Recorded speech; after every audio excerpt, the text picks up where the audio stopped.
আজকের ভিডিওটি আমি কিচেন থেকেই শুরু করলাম। একটা প্যানের মধ্যে কিছু পরিমাণ পানি দিলাম আর অল্প পরিমাণ লবণ দিয়ে দিলাম। আর এখন দিয়ে দিচ্ছি আমি অল্প পরিমাণ রান্নার যে রেগুলার তেলটা আছে সেটা। আর এই পানিটা আমি বসিয়েছি আটা করার জন্য, রুটির আটা করব আর কি। অনেকেই দেখতে চেয়েছেন কাঠের রুটি মেকারে যেভাবে রুটি বানাই, তো আটাটা কিভাবে করি, পারফেক্ট আটা কিভাবে হয় বা পারফেক্ট রুটিটা কিভাবে হয় একটু দেখতে চেয়েছিলেন। তো এই তো আমি কিন্তু শেয়ার করছি। পানিটা বলক চলে আসার পর আমি ময়দা ইউজ করছি। আমরা যেহেতু ময়দা খাই, ময়দাটাই দিচ্ছি। এখানে চাইলে আটাও দেওয়া যাবে, চাইলে চালের গুঁড়িও দেওয়া যাবে। সেমভাবেই কিন্তু আটাটা করে নেওয়া যাবে, সব কিছু মানে আটা, ময়দা, চালের গুঁড়ি দিয়ে। তো আটাটা করে নিচ্ছি। এটা আসলে রিকোয়েস্টের, আমাকে অনেকেই রিকোয়েস্ট করেছিলেন যে আমি পারফেক্ট আটা কিভাবে করি কাঠের রুটি মেকারে রুটি বানানোর জন্য, তো সেজন্যই শেয়ার করা। তো আটাটা চুলা থেকে নামিয়ে নেওয়ার পর 2 থেকে 3 মিনিটের মতো একটু হালকা ঠান্ডা করে নিয়ে হাতের সাহায্যে খুব ভালো করে ময়ান করে নিলাম। এখন কাঠের রুটি মেকারটা নিয়ে নিলাম আর অল্প অল্প আটা নিয়ে আমি এরকম গোল্লার মতো করে নিয়েছি। আর রুটি মেকার দিয়ে খুব সুন্দর কিন্তু একদম পারফেক্ট কাগজের মতো পাতলা রুটি হয়ে যাবে। অনেকেই ভয় পান, অনেকেই কিনতে চাচ্ছেন, আমাকে অনেকবার কমেন্ট করেছেন। আমি বিভিন্ন সময় বিভিন্ন ভিডিওতে বলে দেওয়ার চেষ্টা করেছি, কিন্তু এখন অনেকগুলো রিকোয়েস্ট জমে গিয়েছে, তো ভাবলাম একটু শেয়ার করেই ফেলি। কাঠের রুটি মেকারে কিন্তু আটাটা যদি পারফেক্ট হয় তাহলে অবশ্যই রুটিও অনেক সুন্দর হবে।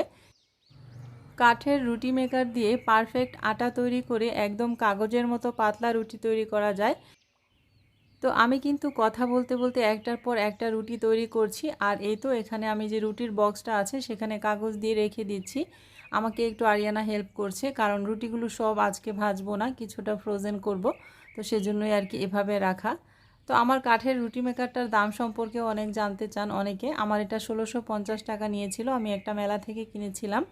তো এখন তো অনেক জায়গায় অনেক পেজেও দেখা যাচ্ছে এই রুটি মেকারগুলি। তো এখানে অফ ক্যামেরায় আমি আম্মার জন্য রুটি সেঁকে নিয়েছি, একটা ডিম পোস্ট করে নিয়েছি, আর বাবুকে দিয়ে দিলাম ওটস। ও কলা দিয়ে ওটস দিয়ে দুধ দিয়ে খেয়ে নিচ্ছে আর কি। আর ওর টিফিনের জন্য পাস্তা রান্না করে নিয়েছি।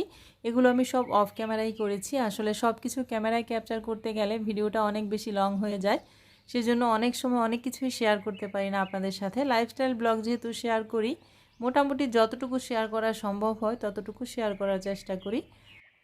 বাবুর ব্রেকফাস্ট করা শেষ হয়ে যাওয়ার পর আমরা নিচে নেমে এসেছি, বাবু স্কুলে যাবে। এই তো বাবু রেডি হয়ে বাবুর গাড়ির জন্য অপেক্ষা করছে। তো আমি কিন্তু সকালে ভিডিওটা শুরু করেছি আজকে সকাল থেকে। আপনাদের সাথে এখনও পর্যন্ত আপনারা কেমন আছেন এটা জিজ্ঞেসই করা হয়নি। তো আসসালামু আলাইকুম আমার প্রিয় আপুরা, ভাইয়ারা, আন্টিরা এবং সোনামণিরা, সবাই কেমন আছেন? আশা করছি সবাই ভালো আছেন একটু, কারণ গরমটা একটু কমেছে। গতকাল রাতে অনেক বৃষ্টি হয়েছে, একদম শান্তির একটা বৃষ্টি, মনে হয়েছে আল্লাহর নেয়ামত। খুব ভালো লেগেছে। রাত থেকে এখন খুব ঠান্ডা, বাইরের ওয়েদারটাও খুবই ঠান্ডা, মনে হচ্ছে আজকেও বৃষ্টি আসবে। তা আমি একটু নিচ থেকে আমার যে বেডরুমের জানলার বাইরের গাছগুলি আছে সেগুলো আপনাদের সাথে শেয়ার করছি। ভিতর থেকে কিন্তু খুব একটা বোঝা যায় না। আর এটা হচ্ছে আমার আরেকটা বারান্দা। তো যাই হোক, আমরা মা ছেলে অপেক্ষা করছি গাড়ির জন্য। আজকে ওয়েদারটা ঠান্ডা বলে মনে হয় বাচ্চারা সবাই ঘুমাচ্ছে, গাড়িটা আসতেও একটু দেরি করছে, মানে সবার বাসায় হয়তো একটু লেট হচ্ছিল। তো যাই হোক, এই তো অবশেষে গাড়িটা চলে এসেছে। এখন বাবু গাড়িতে উঠে যাচ্ছে, স্কুলের উদ্দেশ্যে রওনা করবে। আর আমি ওকে বিদায় দিয়ে এখন আর বাসায় ঢুকবো না, প্রথমেই চলে যাব একটু ছাদে। এই তো ছাদে চলে এসেছি, কারণ কালকে রাতে কিন্তু বেশ বৃষ্টি হয়েছে। তো গাছের কি অবস্থা একটু দেখতেই হবে প্রথমে। তো ঢুকেই দেখছিলাম যে কোনো গাছ নষ্ট হয়েছে কিনা বা ভেঙে গিয়েছে কিনা বাতাসে। তো না, আল্লাহর রহমতে সবগুলো গাছই ঠিক ছিল, এই জন্য ভালো লাগছিল। আর ওয়েদারটা যে কি সুন্দর আপনারা নিশ্চয়ই বুঝতেই পারছেন। মাশাল্লাহ, প্রত্যেকটা গাছে ফুল।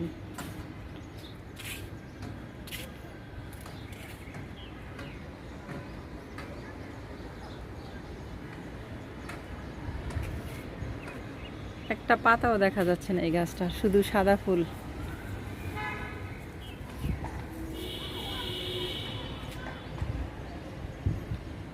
আজকের ওয়েদারটা অনেক ঠান্ডা, কালকে রাতে অনেক বৃষ্টি পড়েছে।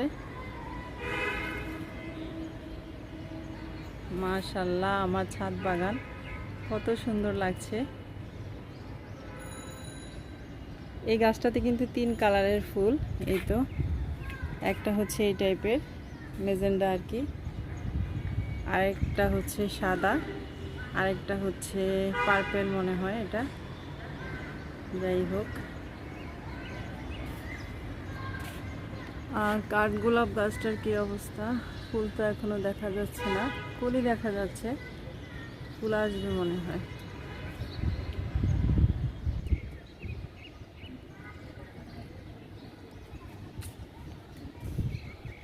খুব সুন্দর বাতাস, একদম ঠান্ডা।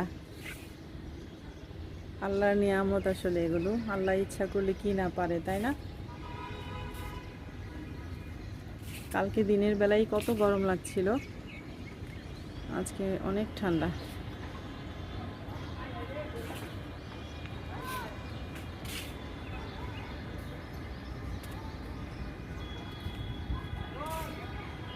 হলুদ গাছটাতে মানে হলুদ বাগান বিলাসটা ফুলটা একটু কম, বুঝলাম না কেন।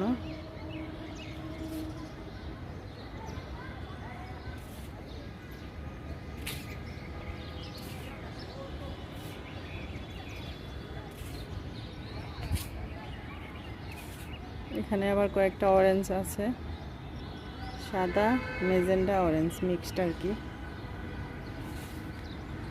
আপনারা অনেকেই জানতে চান গাছগুলো কি বনসাই কিনা বা কলম করা কিনা। হ্যাঁ, একটা গাছের মধ্যে অনেক রকমের গাছের ডাল দিয়ে কলম করা হয়, যার কারণে একটা গাছে বেশ কয়েকটা কালারের ফুল দেখা যায়।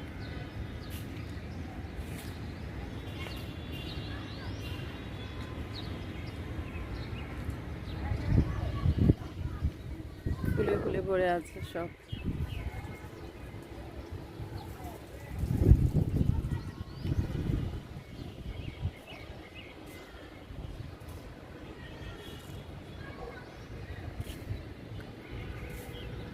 এখানে তো মানি প্লান্ট, স্পাইডার প্লান্ট, এগুলো একদম অ্যাক্রোলিমা খাঁচাটা এমনিতে পড়ে আছে। এখন তো আর কবুতর পালি না। অনেকেই জানতে চান কবুতর কোথায়, সব দিয়ে দিয়েছি।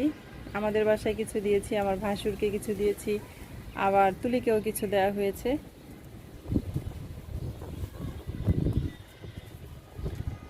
বাসায় যেতে ইচ্ছে করছে না, মনে হচ্ছে ছাদেই থাকি, খুব সুন্দর বাতাস।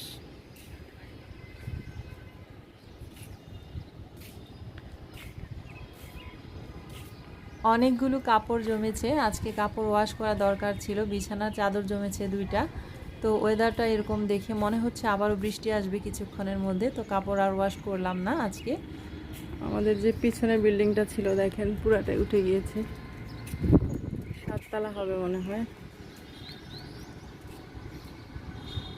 আচ্ছা,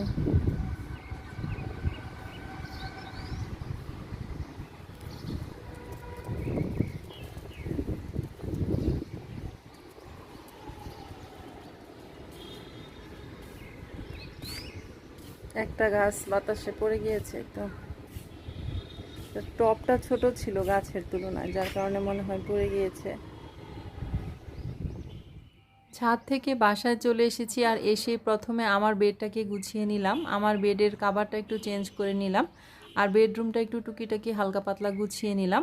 তো আমার যেহেতু ছোট বাচ্চা নেই, আর আমার বাচ্চারা অত নোংরাও করে না, সেজন্য খুব একটা নোংরা হয় না। দেখা যায় প্রতিদিন বিছানাটাই শুধু একটু গুছাতে হয়, আর বাকি ফার্নিচারগুলো মুছে দিলেই আমার রুমটা কমপ্লিট।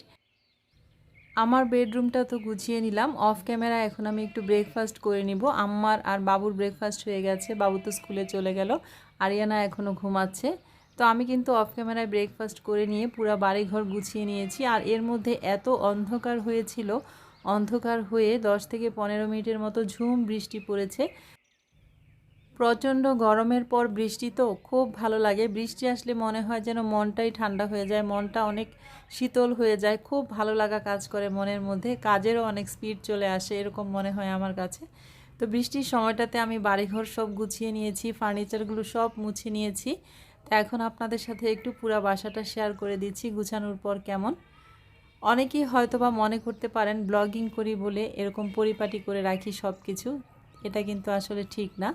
আমি ব্লগিং করি বলে হয়তো বা আমার এখন কাজটা একটু কম করা হয়, কারণ ভিডিওতে সময় দিতে হয় বা এডিট করতে সময় দিতে হয়, ভয়েস ওভার করতে হয়, সেজন্য তাছাড়া আমি এর চেয়েও বেশি পরিপাটি থাকতে পছন্দ করি। আমি সবসময় অনেক বেশি গুছগাছ এবং পরিপাটি। তো বাইরে এখনও বৃষ্টি পড়ছে, কিন্তু বাসাটাও মোটামুটি সব গুছিয়ে নিয়েছি। মনটার মধ্যে অনেক শান্তি লাগছে, শুধু রান্না করাটা বাকি আছে।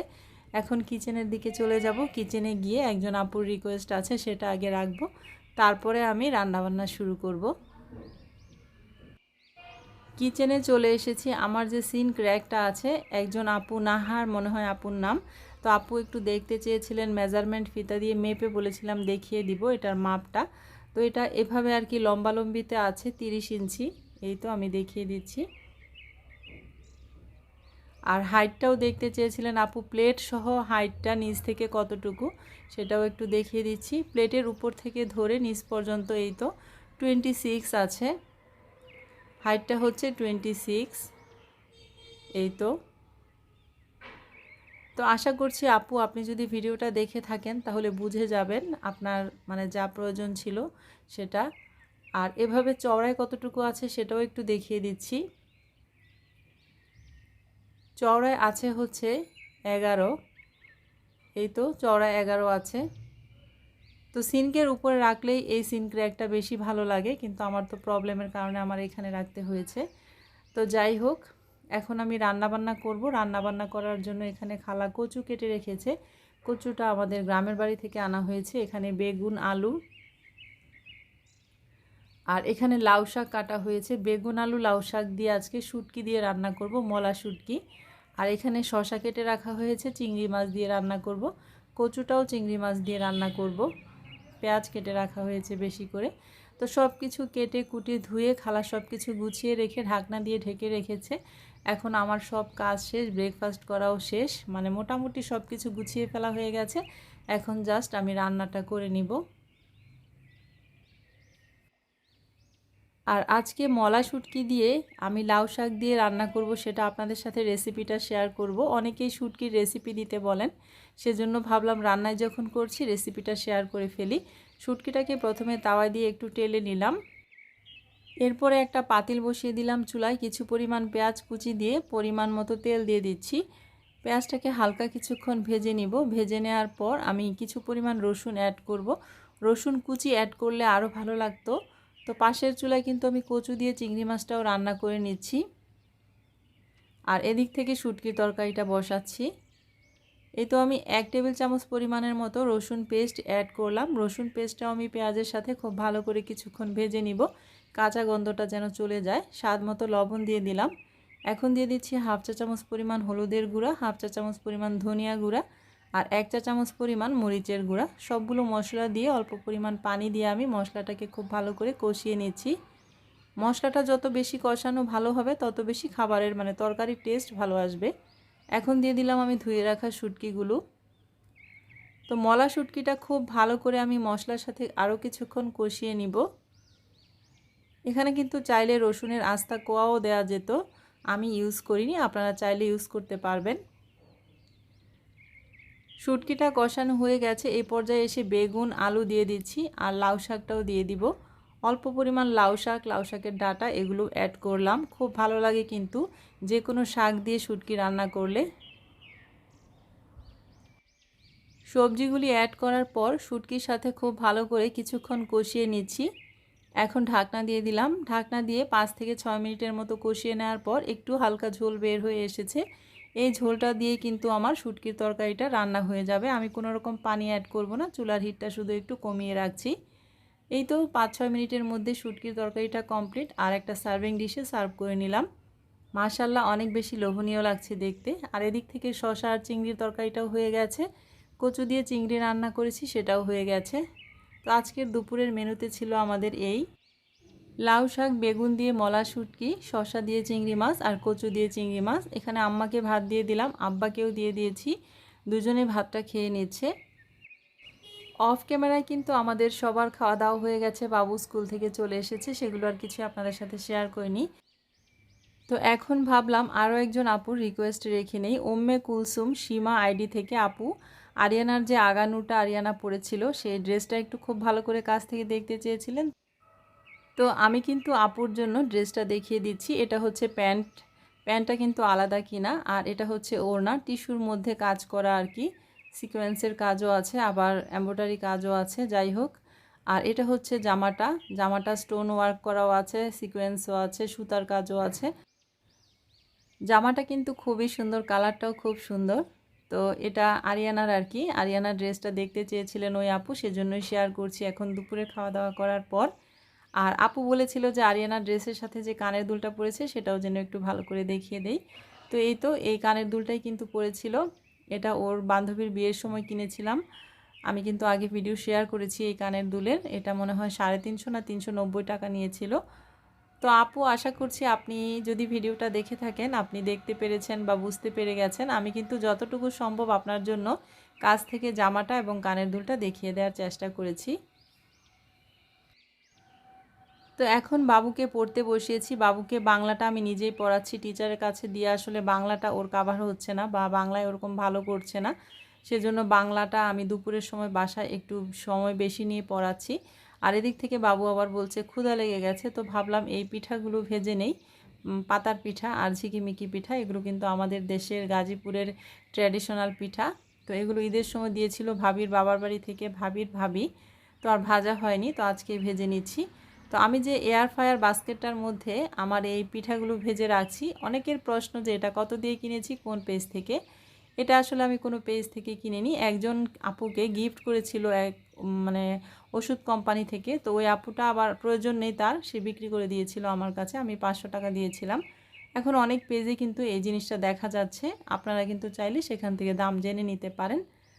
তো যাই হোক, বক বক করছি আর এদিক থেকে বিকেলের জন্য এই ভাজা পোড়াগুলো করে নিয়েছি। ভাজা পোড়াগুলা করতে করতে আপনাদেরকে প্রতিদিনের মতো একটা ছোট্ট রিকোয়েস্ট করছি, যদি আমার এই ভিডিওটি ভালো লাগে অবশ্যই একটা লাইক দিয়ে ভিডিওটি কন্টিনিউ করবেন। আর যারা আমার চ্যানেলে আজকে প্রথম এসেছেন, প্রথম এই ভিডিওগুলি দেখছেন, আপনাদের কাছে যদি আমার ব্লগের কোথাও কোনো অংশে একটু হলেও ভালো লেগে যায় তাহলে প্লিজ আমার চ্যানেলটির পাশে থেকে আমার চ্যানেলটিকে সাবস্ক্রাইব করে দিবেন। আর সাবস্ক্রাইব করার পর পাশে থাকা বেল বাটনটি অবশ্যই ক্লিক করে দিবেন, এতে করে আমি যখনই কোনো নতুন ভিডিও আপলোড করব আপনাদের কাছে নোটিফিকেশন চলে যাবে।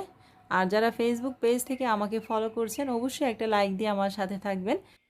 আর ভিডিওটি ভালো লাগলে কিন্তু ফ্রেন্ডস অ্যান্ড ফ্যামিলির সাথেও শেয়ার করে দিতে পারেন, আপনাদের শেয়ার কিন্তু আমাকে অনেকের কাছে পৌঁছে দিবে।